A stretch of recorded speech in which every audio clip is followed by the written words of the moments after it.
വിഷ്ണു, ഏതായാലും ആദ്യഘട്ടത്തിൽ ബീഹാറിന്റെ ഇതുവരെ രേഖപ്പെടുത്തിയ ഏറ്റവും ഉയർന്ന പോളിംഗുകളിൽ ഒന്നാണ് രേഖപ്പെടുത്തിയിരിക്കുന്നത്. 64.7%. അത് ആർക്ക് അനുകൂലമാകും എന്നതാണ് ഇനി ഏറ്റവും പ്രധാനപ്പെട്ട ചോദ്യം. ഭരണവിരുദ്ധ വികാരത്തിനെതിരായിട്ടുള്ള ജനവിധിയാണോ അതോ ഭരണ തുടർച്ചയ്ക്കുള്ള ജനവിധിയാണോ എന്നാണ് ഇന്ന് ഇന്ത്യ ഉറ്റുനോക്കുന്നത്. ഒപ്പം തന്നെ രണ്ടാം ഘട്ടത്തിനുള്ള പ്രചരണ പരിപാടികളും വളരെ ശക്തമായി മുന്നോട്ട് പോവുകയും ചെയ്യുന്നു, അല്ലേ?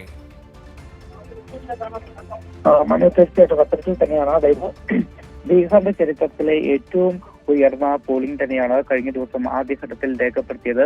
64.7% പോളിംഗ് രേഖപ്പെടുത്തിയിട്ടുണ്ട്. എന്തായാലും ഇത്തരത്തിലൊരു ഉയർന്ന പോളിംഗ് രേഖപ്പെടുത്തിയ സാഹചര്യത്തിൽ മുന്നണികളൊക്കെ തന്നെ വലിയ ആത്മവിശ്വാസത്തിലാണ്. കഴിഞ്ഞ ദിവസം പ്രധാനമന്ത്രി നരേന്ദ്രമോദി തന്നെ അവകാശപ്പെട്ടത് ഇത്തരത്തിൽ പോളിംഗ് ഉയർന്നത് എൻഡിഎയുടെ കൂടുതൽ ഭൂരിപക്ഷം ഉയരുമെന്ന അവകാശവാദമാണ് നരേന്ദ്രമോദി മുന്നോട്ട് വെച്ചത്. അതേസമയം മഹാഗഠബന്ധനം ഈ പോളിംഗ് ശതമാനം ഉയരാൻ കാരണം ഭരണവിരുദ്ധ വികാരത്തെ തുടർന്നാണ് പോളിംഗ് കൂടിയത്. ബീഹാറിൽ ഇത്തവണ എന്തായാലും ഒരു മാറ്റം ഉണ്ടാകും എന്ന് തന്നെയാണ് ഇത്തരത്തിൽ മഹാസഖ്യ നേതാക്കൾ പറയുന്നത്.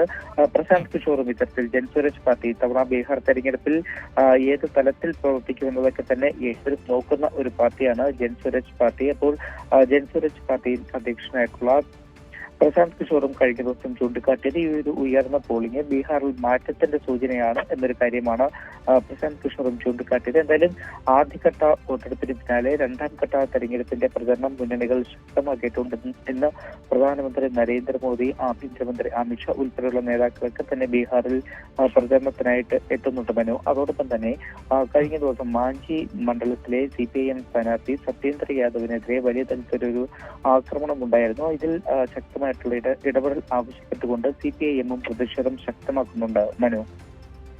ശരി, ഓക്കെ, താങ്ക് യു വിഷ്ണു.